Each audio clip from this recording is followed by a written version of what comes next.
How to refresh Android device. Hi everyone, this is Kate and welcome back to another video. And on today's video, we will see some of the methods to reset your Android device. So without further delay, let's get started with this video. Method number 1 is to restart your phone.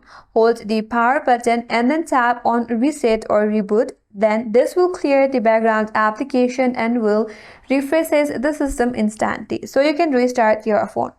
The second option is to use force stop on the background application. For that, open up settings in your device. Head towards the application.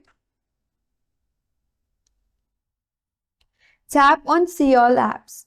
Here you have to tap on the application that you don't need.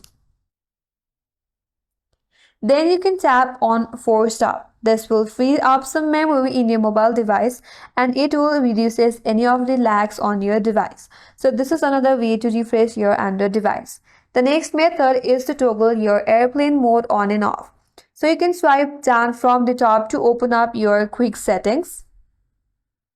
And from here, tap on airplane mode to turn it on. Wait for 5 seconds. After that, tap again to turn it off. Then this will help you refresh your network connections quickly. So this is another method to refresh your Android device. And that's all for this video. Hope this video was helpful, and if you're new to our channel, consider subscribing. Thanks for watching and stay tuned for more videos.